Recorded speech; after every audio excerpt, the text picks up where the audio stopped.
ஓம் சக்தி பராசக்தி. என் அன்பு தங்கமே, நீ யாருடன் சேர்ந்து வாழ வேண்டும் என்று நினைக்கின்றாயோ அவரே உன்னை கதி என்று சுற்றி வர போகின்றார். நீ ஏன் தங்கமே இப்படி இருக்கின்றாய்? இத்தகைய கஷ்டங்களை மனதில் வைத்துக் கொண்டு ஏன் சுமந்து கொண்டு இருக்கின்றாய்? நீ வாழ்க்கையில் நிச்சயம் ஜெயித்து காட்ட வேண்டும்.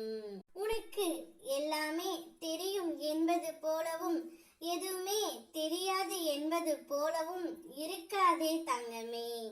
எந்த இடத்தில் எப்படி நடந்து கொள்ள வேண்டும் என்பதை முதலில் நீ புரிந்து கொள்ள வேண்டும். எங்கே பேச வேண்டுமோ அங்கே நீ பேச ஒரு நாளும் தயங்கக்கூடாது. உன் மரியாதை குறையும் இடத்தில் நீ அந்த இடத்தை விட்டு விலகி விடுவது நல்லது. அவர் உன்னை தரம் தாழ்த்தி பேசினார்கள் என்றால் நீயும் திரும்பி பேசிவிட்டு வந்துடு தங்கமே. உன் மனதில் இருக்கும் சங்கடங்களை நீயே போட்டு குழப்பிக் கொள்ளாதே. கேட்டுவிடு, எந்த பிரச்சனையும் சரியாகும். இப்பொழுது நீ சேர்ந்து வாழ நினைப்பவர் நீயே கதி என்று உன் காலடி தேடி வரப்போகின்றார்.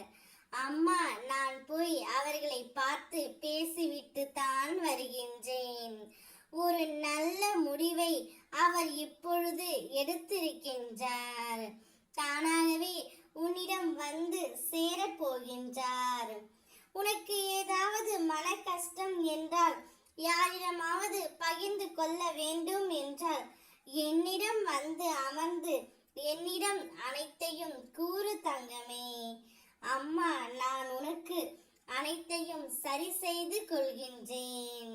எனக்கு நன்கு தெரியும், உனக்கு பிடித்தால் போலவே உன் வாழ்க்கையை நான் அமைத்து தருவேன். உன்னுடைய பிரச்சனை எதுவானாலும் என்னிடம் அதற்கு பரிகாரம் உண்டு. என்னை பரிபூரணமாக நம்பு. உன் உடல், மனம், பக்தி, செல்வத்தை என் பாதத்தில் வை தங்கமே. உன்னை விட்டு நான் எங்கு செல்வேன்? உனது இதயமே எனது கோவில், என் இருப்பிடம் உன் இதயமே. நான் உன்னை நன்றாக பார்த்து கொள்கின்றேன் தங்கமே. நீ விரும்பியவர் இப்பொழுதே உன்னை தேடி வரப்போகின்றார். சந்தோஷத்தை வரவேற்க தயாராக இரு தங்கமே. உன்னுடனே உன் அம்மா நான் இருக்கின்றேன். ஓம் சக்தி பராசக்தி.